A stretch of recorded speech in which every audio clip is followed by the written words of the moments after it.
하나님의 말씀은 시편 48편 1절에서 14절 말씀입니다.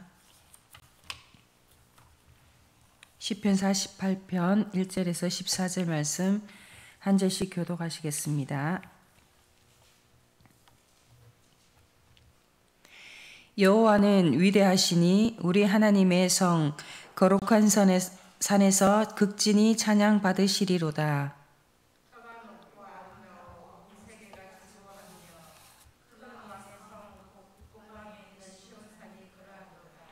하나님이 그 여러 궁중에서 자기를 요새로 알리셨도다. 그들이 보고 놀라고 두려워 빨리 지나갔도다.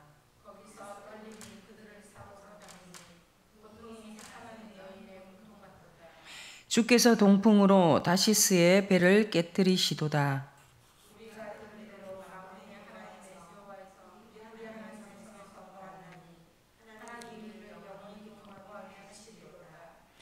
하나님이여, 우리가 주의 전 가운데서 주의 인자하심을 생각하였나이다.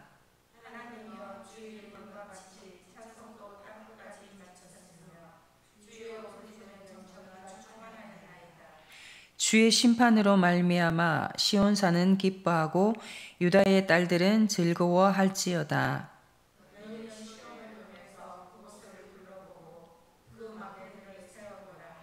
그의 성벽을 자세히 보고 그의 궁전을 살펴서 후대에 전하라.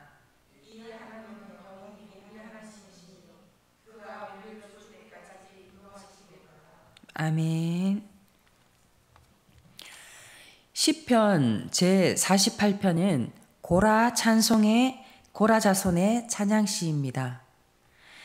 본시를 한마디로 표현하면 시온에서 부르는 영광의 노래라고 할 수 있습니다.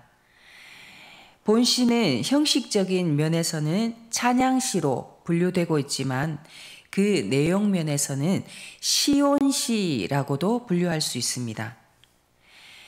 특별히 본시를 보면 시인은 시온을 향해 우리 하나님의 성, 거룩한 산, 터가 높고 아름다운 곳, 온 세계가 즐거워하는 곳, 큰 왕의 성으로 부르며 찬양하고 있습니다.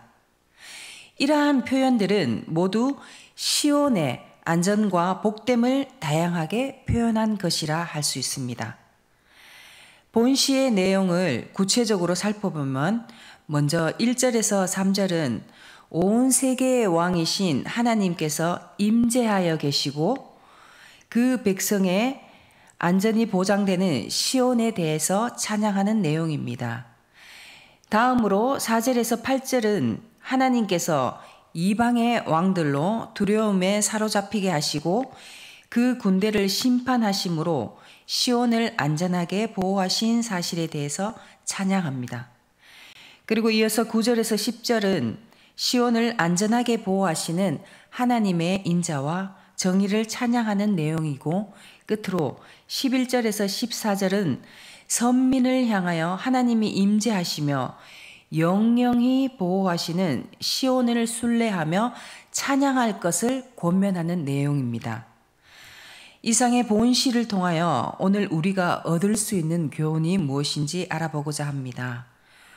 첫 번째로 광대하신 하나님을 극진히 찬양해야 합니다. 1절 말씀을 다시 보겠습니다. 여호와는 위대하시니 우리 하나님의 성 거룩한 산에서 극진히 찬양 받으시리로다. 아멘. 1절에서 시인은 여호와는 광대하시니 우리 하나님의 성 거룩한 산에서 극진히 찬양하리로다 라고 선언합니다.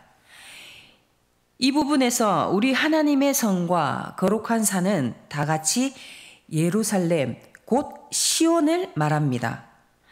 즉 시인은 광대하신 여호와를 시온에서 극진히 찬송할 것을 선언하고 있는데 특별히 시인이 하나님을 시온에서 찬송하겠다고 한 것은 바로 하나님의 임재, 그 임재의 상징적인 처소인 성전이 있었기 때문입니다.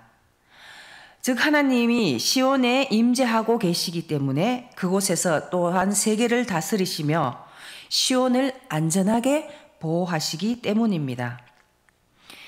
그리고 이 부분에서 시인은 하나님을 찬송하는 이유로 그 하나님께서 광대하시니라고 말합니다. 이 부분에서 광대하다라고 하는 것은 그 위대하심이 측량할 수 없을 정도로 무한하다는 뜻입니다. 하나님은 인간이 그 위대하심을 측량할 수 없을 정도로 크고 위대하신 분입니다. 성경은 하나님은 하늘은 하나님의 보좌요, 땅은 그의 발등상이라고 말씀하고 있습니다. 이 한 가지 사실만으로도 하나님이 얼마나 크고 위대하신 분인가를 짐작할 수 있습니다. 큰 나라의 왕일수록 자기의 보좌를 크고 화려하게 만듭니다. 중국 황제의 보좌와 한 지방 왕의 보좌는 그 화려함이나 크기에서 비교할 수조차 없지요. 그런데 하물며 하나님의 보좌는 하늘입니다. 하늘은 인간의 사고로는 가장 높고 무한한 것입니다. 그러니 그러한 하늘을 보좌로 삼으시고 땅을 발등상으로 삼으시는 하나님은 얼마나 위대하고 광대하신 분이시겠습니까? 온 우주 만물이 그분의 통치 아래에 있고 그분의 뜻에 따라 움직입니다. 누구도 어떠한 것도 그분의 뜻과는 다르게 움직일 수가 없다는 것입니다. 더욱이 시인은 하나님을 찬송할 또 다른 충분한 이유가 있다고 말합니다. 그것은 시온 곧 하나님의 백성들을 큰 대적들로부터 안전하게 보호하시고 존귀함을 더딥혀 주셨기 때문입니다.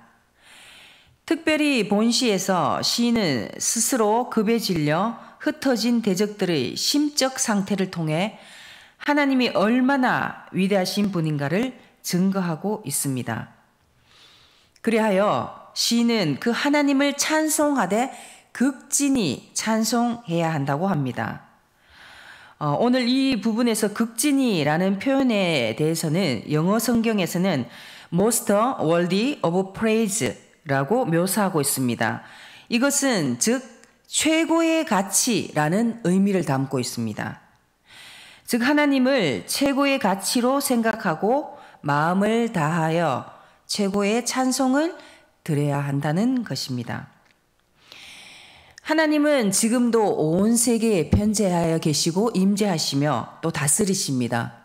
그리고 하나님은 자기의 백성들을 보호하십니다. 그러하기에 하나님을 우리는 극진히 찬양하기에 마땅합니다. 여러분은 하나님을 찬송하는 것을 우리에게서 최고의 가치로 여기시는지요? 하나님을 알지 못하는 백성들은 하나님을 찬양하지 않습니다. 오히려 하나님을 대적합니다. 하지만 우리 성도들은 하나님을 아는 자들로서 하나님께 모든 찬송을 올려드리고 온 마음을 다하여 극진히 찬양해야 합니다. 여러분은 하나님을 어떻게 찬양하고 계시는지요? 그분의 위대하심을 또한 그분의 사랑을 진정으로 감사하며 그렇게 찬양하십니까? 오랜 시간 신앙생활을 하다 보면 형식과 습관에 젖어 그렇게 큰 의미 없이 찬양하고 있지는 않는지요? 우리가 입술을 벌려 소리를 내며 찬양하지만 마음속 깊은 곳에서부터 진정한 감사와 또 그 구원의 감격, 기쁨이 흘러나오고 있는지요? 사랑하는 성도 여러분, 하나님은 온 세계 만물을 지으시고 다루실 뿐 아니라 죽을 수밖에 없는 우리를 위해 목숨을 내어주시고 구원하신 그러한 분입니다. 그러니 어찌 우리가 그분을 찬양하는데 대충 했어야 되겠습니까? 최고의 가치를 그분을 찬양한 데 두시기 바랍니다. 그러한 사람이 바로 위대하신 하나님께 어울리는 하나님의 백성입니다. 날마다 하나님의 그 위대하심과 구원하심 그리고 우리를 보호하심에 감사하며 마음을 다하여 극진히 찬양하는 저와 여러분 다 되시기를 소망합니다. 다음으로 교회 공동체의 견고함의 근거는 바로 하나님입니다. 8절 말씀을 보면 시인은 우리가 들은 대로 만군의 여호와의 성 우리 하나님의 성에서 보았나니 하나님이 이를 영원히 견고하게 하시리로다 라고 소리 높여 외치고 있습니다. 즉 큰 왕, 만왕의 왕, 우주의 권세자 하나님이 함께 하신다고 확신하는 시온, 곧 하나님의 성은 견고하다고 선언하고 있는 것입니다. 그리고 그 이유로 하나님이 그 성을 견고케 하시기 때문이라고 말합니다. 그렇습니다. 하나님이 계시는, 함께 하시는 그곳은 견고할 수밖에 없습니다. 우리가 건물을 지을 때는 기초를 가장 먼저 튼튼히 해야 합니다. 기초가 만약에 부실하면 그 건물이 언제라도 무너질 수 있기 때문이지요. 예수님도 산상수훈의 마지막 부분에서 반석 위에 지은 집과 모래 위에 지은 집에 대해서 말씀하셨습니다. 그 말씀대로 행하는 자는 반석 위에 집을 지은 지혜로운 사람이고 만약에 반대로 그 말씀대로 행하지 않는 자는 모래 위에 집을 지은 어리석은 자와 같다고 말씀하십니다. 왜냐하면 하나님은 그 하나님의 말씀을 행하는 자와 함께 하시기 때문입니다. 이와 마찬가지로 하나님의 교회도 세상에서 든든히 서가기 위해서는 하나님의 말씀을 준행하지 않으면 안 됩니다. 그리고 예수님은 마태복음 16장 18절에서 이렇게 말씀하셨습니다. 내가 이 반석 위에 내 교회를 세우리니 음부의 권세가 이기지 못하리라. 이 부분에서 이 반석이라는 것은 예수님을 주로 고백하는 그러한 신앙 고백을 의미하기도 하지만 하나님의 말씀을 행하는 것을 의미하기도 합니다. 실로 교회는 하나님의 말씀을 행함으로써만 든든히 서갈 수가 있는 것입니다. 그리고 하나님의 말씀으로 우리가 행함으로 나아갈 때 그곳에 하나님께서 함께 하심으로 보장받게 되고 결국 대적들의 어떠한 공격에서도 물리칠 수 있고 견고하게 되는 것입니다. 그래서 교회 공동체의 견고함의 근거는 바로 하나님이십니다. 아무리 교회 구성원들이 애쓰고 힘쓴다고 할지라도 하나님이 만약 함께 하시지 않고 그 교회를 견고케 하시지 않는다면 그 교회는 힘이 없고 무너질 수밖에 없습니다. 그러므로 교회는 무엇보다도 하나님의 말씀을 행하기에 힘써야 합니다. 간혹 목회자들 중에서는 교회와 성도들이 하나님의 말씀을 준행하도록 하는 데에 관심을 기울이기보다는 어떻게 하면 교인들의 수를 더 늘릴까 그리고 다른 외적인 부분에 관심을 기울이는 이들도 있습니다. 물론 그렇게 하여서 또 어느 정도는 교회를 성장시키기도 합니다. 그러나 말씀이 없는 그 교회, 준행함이 없는 교회는 결코 견고한 교회가 아닙니다. 그러한 교회는 하나님께서 함께 하시지 않기 때문입니다. 그래서 조금의 시련이 다가오면 교회와 성도들은 시험에 빠지고 그리고 흔들리게 됩니다. 이는 마치 예루살렘을 견고하게 보수하였지만 이스라엘 백성들이 하나님의 말씀을 준행하지 않으므로 하나님이 함께 하지 않으셨을 때 대적의 침입을 받고 와르르 무너져 버린 것과 같습니다. 그러므로 교회가 견고하게 되고 건강하게 성장하기를 바라는 목회자와 성도들은 하나님의 말씀을 준행하기에 힘써야 합니다. 그렇게 할 때 하나님이 그들과 함께 하십니다. 교회의 견고함은 하나님이 함께 하시느냐 여부에 달려 있음을 우리는 꼭 명심해야 하겠습니다. 아무쪼록 우리 모두 하나님의 말씀을 힘써 준행함으로 하나님께서 임재하시고 또 역사하시는 그런 견고한 우리와 우리 교회 공동체가 되기를 소망합니다. 끝으로는 성도들은 하나님의 구원 역사를 후대에 전해야 합니다. 12절 13절 말씀을 보게 되면 너희는 시온을 돌면서 그곳을 둘러보고 그 망대들을 계수하라. 그의 성벽을 자세히 보고 그의 궁전을 살펴서 후대에 전하라고 말씀합니다.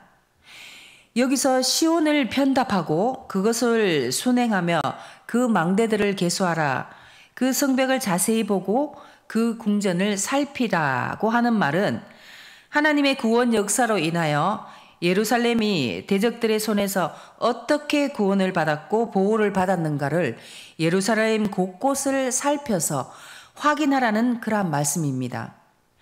이는 결국 선민에 대한 하나님의 보호하심이 얼마나 철저하고 완벽한가를 깨달으라는 의미입니다. 아마도 유대 사람들은 하나님의 구원 역사를 기념하기 위하여 매년 예루살렘을 순행하는 행사를 했을 것입니다.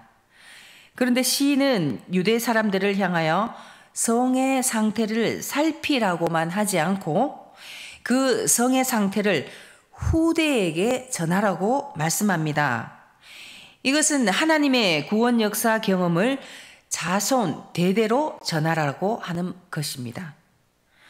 그렇다면 이렇게 하나님의 구원 역사를 후대에 전하라고 한 이유는 무엇이겠습니까?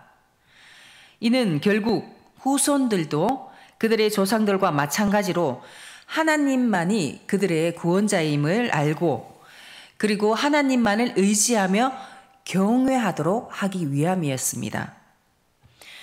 하나님은 출애굽하는 이스라엘 백성들에게 유월절을 지키도록 지시하셨습니다. 그러면서 이스라엘 가운데 처음 난 것은 다 하나님께 돌리라고 말씀하셨습니다. 만일 그 자녀들이 그 연유를 묻는다면 하나님께서는 애굽에서 장자 재앙을 내려 이스라엘을 구원하실 때 이스라엘의 처음 난 것들을 보호하셨기 때문이라고 가르치라고 말씀하셨습니다. 결국 이것은 이스라엘에 대한 하나님의 구원 역사를 자손들에게 가르쳐 하나님에 대한 신앙이 대대로 전수되게 하라는 말씀입니다. 이와 같이 하나님의 구원 역사는 후손들에게 가르쳐야 하는 것입니다. 그래서 후손들로 하여금 하나님만이 유일한 구원자이시며 또 우리가 의지해야 하며 우리가 또 따라야 하는 분임을 알게 해야 합니다. 사랑하는 성도 여러분, 하나님은 인생의 유일한 구원자 되십니다. 그 외에는 다른 구원자는 세상에 없습니다. 그러므로 하나님은 우리만이 아니라 자손 만대에 걸쳐서 모든 성도들이 의지해야 할 분이십니다. 특별히 하나님은 그 능력이나 성품이나 모든 면에서 변함이 없으신 분이고 과거나 현재나 미래나 영원히 동일하신 분입니다. 그러기에 우리는 과거의 구원 역사는 물론 우리를 향한 구원 역사를 자손들에게 가르쳐 그들로 하여금 하나님의 어떠하심을 알게 하고 하나님을 경외하도록 가르쳐야 하는 것입니다. 그것이 그들을 가장 복되게 하는 것입니다. 성도들 중에는 자기 신앙생활은 잘 하지만 의외로 자기 자녀들에게는 하나님의 구원 역사를 가르치는데 소홀히 하는 사람들이 꽤 있습니다. 저 또한 사실 생각해 보면 자녀들이 어릴 때부터 신앙에 대해서 이렇게 애를 쓰고 노력했지만 하나님 앞에 돌아봤을 때 그렇게 뜨뜻하게 내세울 만한 것은 아니라고 생각합니다. 왜냐하면 가끔 자녀들이 제가 원하는 그런 모습대로 뜻대로 또 따라주지 않을 때가 많습니다. 그래서 지금도 가끔은 또 속이 상하고 또 힘들 때도 있습니다. 그렇지만 우리들은 이러한 부분에서 잘 따라오지 않는다 하더라도 낙심하거나 포기해서는 절대로 안 됩니다. 자녀들을 위해서 더 노력을 하고 최선을 다해야 할 것입니다. 특별히 자녀들이 어릴 때일수록 더 좋습니다. 자녀 교육을 시키기에는. 그렇지만 나이가 들어서도 이 자녀들이 많이 성장하고 성인이 되었다 하더라도 지금부터라도 자녀들이 하나님을 정말 진정으로 만나고 이 자녀들이 각자의 그 신앙이 제대로 설 수 있도록 우리는 힘써야 합니다. 늘 하나님의 구원의 역사에 대해서 이야기하고 하나님의 그 사랑에 대해서 하나님이 우리를 구원하심에 대해서 늘 쉬지 않고 사실은 말을 해야 합니다. 그러면 어느 순간 이 아이들에도 그 하나님에 대한 그 말씀과 하나님의 그 사랑이 다 아이들의 마음에 자리 잡게 되어 있습니다. 우리가 자녀들을 또 세상에서의 공부와 지식과 스펙을 쌓는 데에는 시간을 참 투자하고 열심을 냅니다. 그렇지요. 그런데 사실 하나님을 알게 하는 일에는 또 얼마나 시간과 정성을 들이고 우리가 투자를 하고 있는지요. 그런데 이러한 것은 참으로 어리석은 일이 아닐 수 없습니다. 그것은 자녀들로 생명 얻는 일에는 소홀히 하고 오히려 썩어져 없어질 것에 대해서 수고하고 있는 것이기 때문입니다. 부모라면 자녀들에게 가장 좋은 것을 주고 싶어 합니다. 그리고 가장 좋은 것을 주어야 합니다. 그것이 바로 신앙입니다. 신앙은 바로 자녀들에게 가장 좋은 것입니다. 하나님은 출애굽한 이스라엘 백성들에게 자녀들에게 하나님의 명령을, 하나님의 말씀을 부지런히 가르치라고 말씀하셨습니다. 하나님은 이스라엘 대대로 그들의 하나님이 되시기를 원하셨고 이스라엘 후손을 영원토록 그의 백성으로 삼으시기를 원하셨습니다. 또한 부지런히 가르치라라고 한 이 말은 규칙적으로 반복적으로 계속해서 귀에 못이 박히게 그렇게 가르치라는 뜻입니다. 얼마나 열심히 우리가 자녀들에게 하나님에 대해서 전해야 하는 것입니까? 자녀들은 우리의 소유가 아니고 하나님께서 우리에게 허락하신 것입니다. 또한 우리는 이 자녀들에게 또 신앙으로 잘 인도해야 하는 청지기의 사명이 주어졌습니다. 우리는 그 사명에 응답해야 하는 것입니다. 그래서 무엇보다 우리가 신앙의 본이 되어야 합니다. 먼저 우리가 마음과 뜻과 힘을 다하여 하나님을 사랑하고 또 그 말씀을 늘 새기고 하나님의 말씀을 늘 묵상하고 기도해야 합니다. 그리고 삶으로 우리가 그 신앙의 본을 보이고 부지런히 하나님에 대해서 말씀하고 가르치고 또 전해야 하는 것입니다. 우리 모두 다 우리에게 주어진 그 청지기 사명을 잘 감당하시기를 바랍니다. 그래서 이 자녀들이 어떤 것보다도 하나님을 먼저 또 경외하고 따르는 그러한 자녀들이 될 수 있도록 힘쓰시기를 소망합니다. 그리하여 우리에게 주어진 부모로서의 그 청지기 사명을 잘 감당하고 우리가 하나님 앞에 섰을 때 칭찬받는 그러한 저와 여러분들 다 되시기를 축복합니다. 말씀을 맺겠습니다. 하나님은 자기 백성들에게 최고의 찬양을 받으시기에 합당하신 분입니다. 아멘. 그래서 우리는 살아가는 매 순간 하나님을 극진히 찬양해야 할 것입니다. 또한 우리의 신앙과 우리 교회의 공동체가 견고히 서가기 위해서 하나님의 말씀을 힘써 준행하고 하나님께서 이곳에 임재하시는 그러한 교회가 되도록 힘써야 하겠습니다. 또한 우리는 하나님의 구원의 역사를 우리의 자손들에게 전하기에 힘써야 합니다. 이것이 우리 모두에게 주어진 사명인 것을 기억하시기 바랍니다. 우리에게 주어진 이 사명 잘 감당하는 저와 여러분들 다 되시기를 주님의 이름으로 축복합니다. 함께 기도하시겠습니다.